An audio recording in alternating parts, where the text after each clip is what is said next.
E aí, amigo brother? O cara aqui, Caio, eu ia passar ele na frente aqui, uma criança. Olha pra você ver o que aconteceu com ele. Pera aí que eu dei um Ctrl V que ele não veio. Vou ler o outro então. Ah não, aí tem a pergunta do cara do Êxodo e do Hebreus, tá bom? Ele fala, você já respondeu, mas só para registrar. Qual a responsabilidade dos guias ou pastores ou ministros mencionados no Evangelho?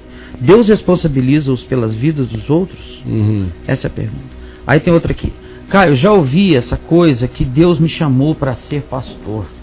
E diziam que se eu não fosse pastor, Deus iria puxar a corda. E eu iria voltar todo quebrado se eu não fosse.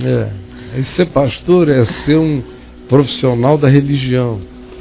Isso. Ser pastor não é o que muita gente é sem saber que é. Que é cuidar dos outros, é ter ouvido, é ter coração, é ter amor, é acolher, é andar junto, é ser amigo, é socorrer, é consolar. Esse é pastor.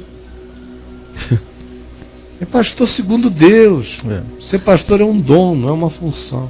Mas se alguém tiver que ouvir, a própria pessoa é que tem que ouvir, não os outros. Claro, ninguém tem que me Deus, chamar. Se Deus vai falar com alguém que eu vou ser pastor, a primeira pessoa que tem que falar que é comigo, porque senão eu não vou acreditar, não. Deus manda recado, né?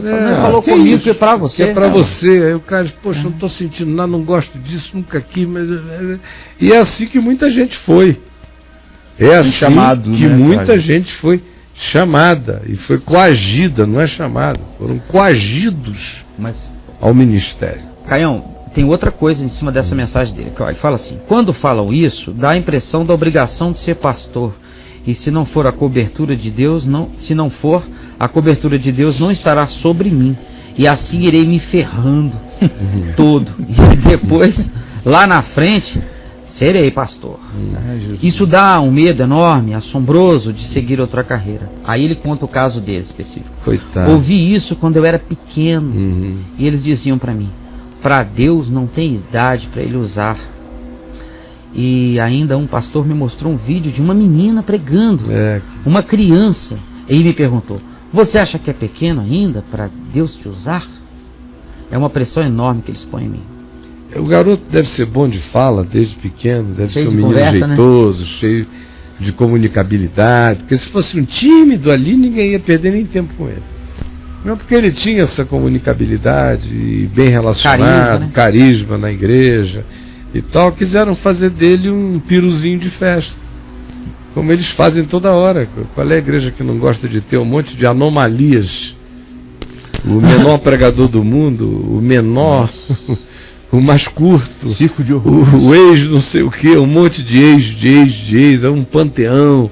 Um case, né? É um case. E ficam fazendo disso marketing. Mas é só isso, é loucura, minha gente. Deus não é assim. Com relação à primeira pergunta, as obrigações de um guia espiritual, se Deus vai cobrar coisas dele, só vai cobrar o que esteve na mão dele. O que não esteve na mão dele, Deus não cobra da gente, porque Deus não botou na nossa mão. Então nem se preocupe com isso. Eu, por exemplo, nunca me preocupei com o que Deus vai cobrar de mim em relação a outros. Todo mundo que vem na minha vida, eu tento fazer o meu melhor conforme eu posso. Se eu posso mais, eu faço mais. Se eu não estou podendo, eu faço menos, mas não tem neurose, não tem desespero, porque você segue uma lei mais profunda, a lei do amor, que não fica pegando uma régua para medir pertinência de ações. Tudo tem a ver com hora, equivalência, momento, propriedade, possibilidade. É o que a gente vê na vida de Jesus. Você não vê um comportamento padrão. Você vê ele parar uma agenda para atender uma outra, retomar essa agenda ou não retomar. Você vê a vida dele mudar, às vezes, de rumo numa outra direção, e você o vê depois retomar o fluxo do que ele estava antes planejando e seguir. Você vê ele dar mais tempo a uns, menos tempo a outros, de acordo com o que a circunstância, com o que o encontro determinou, mas não há um medidor não há nenhum tipo de avaliação quantificável desse vínculo. Ele dá o que ele quer dar, como ele pode dar, com o amor da hora, com a graça da hora, e é assim que a gente tem que viver.